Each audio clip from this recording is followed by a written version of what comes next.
Hey everybody, I'm Doug, that's Connor, and this is the longest running school district podcast in the South Puget Sound. That's right, you're listening to the Bethel School District Presents podcast, and this week we are on location at Natchez Trail Elementary School, and Connor and I are sitting in some very tiny chairs. We are indeed. These may be the smallest.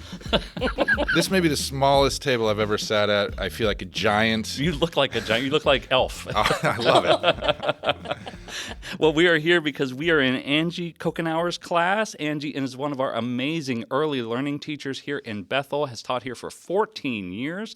Thank you, Angie, for all you've done for our students over the years. Thank you. So we are going to have a fantastic show. We're going to get into all kinds of fun and interesting stuff about our early learning program here in Bethel. But first, as always, we're going to do our useless trivia because that is what we do this year, Doug. So since you are leading the show today and I'm just a trusty sidekick, why don't you get us started and tell us your useless trivia for today? Well, I was recently driving across the great state of Illinois, and we passed a historical sign that said certain president's birthplace to the right. It just got me thinking about how many presidents were born in Illinois. Only one. And Angie, do you have a guess as to which president that is? Oh, man. This is probably my worst subject. I don't. No guess. Connor, toss it to you. Well, obviously Lincoln, Doug. Come on. Lincoln. I've been thinking that's incorrect. No, Lincoln was actually born in the great state of Kentucky.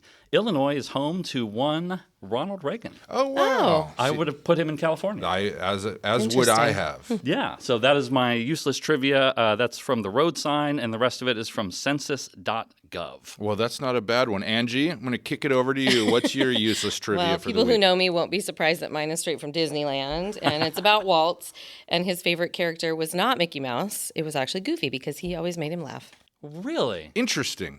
And a little birdie told me that you actually got that kind of from the horse's mouth. Tell us about that. Just a cast member and a trip, one of the many that I don't remember where when I got that information. It's just something that stuck That's pretty cool, for though. a while. How many Disneys have you been to?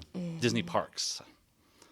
Everything in the U.S. Wow, My next goal is fantastic. overseas. Oh, I love it. Yeah. Are you so- heading to, what would be your dream one, Japan or Paris? Oh, Paris. 100%. Yeah. There's some love new it. stuff out there that, Fantastic. although Tokyo runs a close second. So. Love it. Connor, your useless trivia, Okay, mine is short and sweet, just like these chairs. just like these chairs. The national animal of Scotland is the unicorn. Is it really? You knew that, I Angie? did know that. Where did you hear that? Well, that was another Google one that I was looking up when you asked me to provide some useless This was trivia. a throwaway for yours, so just to let you know where my... She saw that and she was like, Well, it's I not figured good not Disney interesting fit a little enough. better here. I had a lot more of that. Yeah, I would have thought it would be a Highland cow or something like Right. that. I would have too. But it's the Yeah. unicorn, and my source there is, I talk about straight from the horse's mouth, the government of Scotland. Oh. Well, that's Told me personally. And Called me this horse's morning. mouth. There are puns everywhere here. I love it. Well, Angie, I'm looking over your shoulder at your wall, and I actually see Mickey Mouse hands, it looks Oh, yeah. like. Yeah. Handy helpers. Handy helpers. So you teach preschool here Yes. at Natchez Trail Elementary School. And before we get into what that means, let's talk about you. What inspired you? What early on in your life made you want to journey down this path to teach preschool? When my kids were little, and I spent a lot of time in school with them as a volunteer and teaching art and doing some things that eventually someone looked at me and said, "Are you getting paid yet?" And I kind of went, maybe I should do that. So I subbed as a para for a while. So I've been a paraeducator. Now all that entails, they are the most amazing people in this district. And I ended up going back to school for my master's. I already had a bachelor's. It was not in education.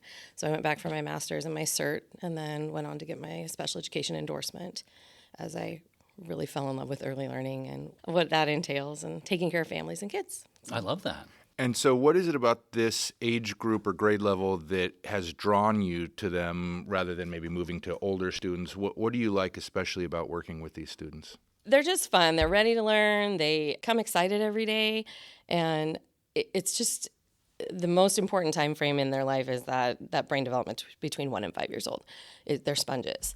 And there's so much we can do to shape and help them grow and work on those developmental things that maybe they're a little delayed in, or identify some things that may be there that the parents are working on but don't know exactly how to go about getting help with. And I think, again, just that full circle, school, home, classroom, kind of that trifecta. being able to take care of the whole family and kind of support from the ground up and get them ready to go into the big building. Yeah, you're really I setting. mean, they are in the big building here, Yeah. but, you know. You're setting the foundation for their entire scholastic career. Really, you're teaching them how to be students now, so it's a really important job. Yeah, no Yeah. pressure. Yeah, no pressure at all. Yeah. Yeah, and that looks different from student to student, especially with the special education component. You know, we have quite a inclusive classroom. We've got some nonverbal friends who, you know, need help with that communication piece, whether that's a device or, I mean, you look around, the visuals are big here. We're not even done, but, you know, then the peer interactions and the modeling and all of that happens just in a normal day where they get all those opportunities to practice social skills, and academics will come. That is embedded in every part of their day here. And then, you know, all of the social pieces and the adaptive, I mean, being able to take care of themselves, solve problems, you know, just advocate for themselves, figure out what life's like, figure out how to listen to a different adult than who's at home, Right. pay attention in a group setting, follow directions, all those kinds of things. So do they mostly stay in this classroom? Do they go to like school assemblies and things like that? Where's the dividing line between preschool and, you know, K-5? It mostly depends on our day and how it's set up. We are included in absolutely everything at the school. We are welcome to participate. It doesn't always fit because we have a half-day model for preschool. Our transitional kindergarten program does participate in everything. Elementary, they're basically a kindergarten model. Gotcha. So they follow a specialist. They go to assemblies. They participate in all of that kind of stuff. We just have requirements that we have to meet with ECAP. Times a day we have to spend doing certain things. And so then when you try to fit something else in there, or quite honestly, if you try to break the routine by doing something that you deem fun, and you're going, wait a minute, this was supposed to be fun, you guys. And they're losing their minds because it's out of routine. So just, you know, emphasizing the importance of structure and routine with the littles.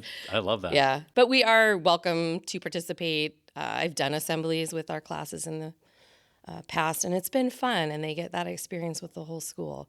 To use your judgment on which one, I'm not going to make them sit through, you know, something that's going to take a long time and be very dry. But a choir assembly is super fun. They get to go, you know, see what the big school's all about, but we take them, you know, down to the cafeteria to take the lunch cards back. They get turns doing that. They get to do different jobs around that kind of give them some exposure. We get to, you know, I had one the other day that wanted to go see the nurse and the principal. I don't know what was in her head about that, but we took a walk. She got to see the office. Angie, you've been at this for a while. Do you have any fun or kind of inspiring success stories for maybe a student who came in and they were really struggling, and by the end of their time with you, they'd really kind of picked up what it means to be a student, and you could just tell they were going to go on and have a successful career?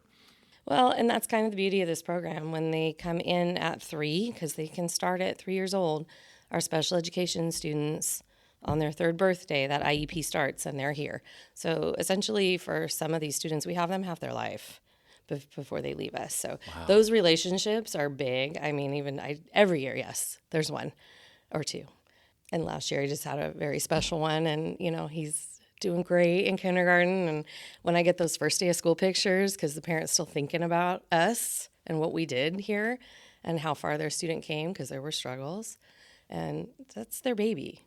Right. You get a 3-year-old in here, they've never been away from mom and dad.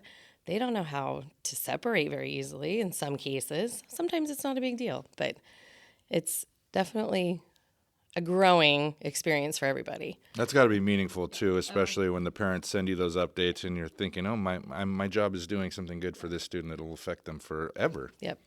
And I think for me, too, it's that parent piece, making sure they understand what that's going to look like for them when they enter into the elementary world. You know, special education is a special place, and I try really hard to make sure they understand what their rights are, how to advocate for themselves and their student, moving forward, what that should look like. You know, and I've had parents reach out later on to say, help. So, yeah. Yeah, you become part of the family. I mean, almost like, Yeah. I love that. That's fantastic. So you've taught here for 14 years. That, in theory, is long enough for a kid that you had in preschool to have graduated. Has that happened Yes, for it you? has. Yes, in fact, it was a parent that ended up coming to work for Bethel for a brief period before they got stationed somewhere else. And How about I have kept in touch with her and have seen her boys learn to drive. And Oh, my she had goodness. twins. And I still remember them from the early days. And yeah, they're, you know, big shaggy hair over their faces and driving. And going to prom and all the things. Oh, so, wow. Yeah, That's so cool. It's pretty cool. I love that so much. Angie Kokenauer, thank you so much for joining us today and for everything that you're doing here for our youngest learners here at Natchez Trail Elementary. Thanks for joining us. Thank you. Thanks for having me. Well, Connor, that was a really fun interview. I love hearing what we're doing to support our earliest learners, and especially those special education students starting out very young as 3 years old in the preschool program, and then moving all the way through. We have so many great supports as they get older and head towards graduation. And you were actually out at Graham Kapowson High School recently talking about athletics for the special education program. I absolutely was. I was out there talking to Miranda Fickle. She's a health and fitness coach as well as the Unified Sports Liaison. And if you don't remember, we actually did a little story on Unified Sports last year on the podcast. It's a great program that allows our special education students to really compete in sports and to do it alongside their general education peers. It also happens to be supported by our EP&O levy. I spoke with Miranda about that and much more. I want to thank all the voters for always supporting all of our levies. They're super important, and they support about 11% of our budget. One of those things is Unified Sports, which I'm very involved in here at Graham Kapowson and in our district. Unified Sports is an athletic program that combines general education students and students who receive special services. Those are super important because they promote inclusion and just an overall sense of belonging. We've seen hundreds of kids come out and start to get involved in different things. We have kids really coming out of their shell. They're able to participate in sports alongside their general education students, and they're really just able to create those friendships that we're hoping to make in high school. Well said, Miranda. And of course, our Educational Programs and Operations Levy and our Technology Capital Levy are both going to be up for renewal in 2026, pending board approval. You can find all the information that you'll need about that at bethelsd.org/levy. Well, thank you once again to Angie Kokenauer from Natchez Trail Elementary and, of course, Miranda Fickle at Graham Kapowson High School. We are going to be back next week with another great show.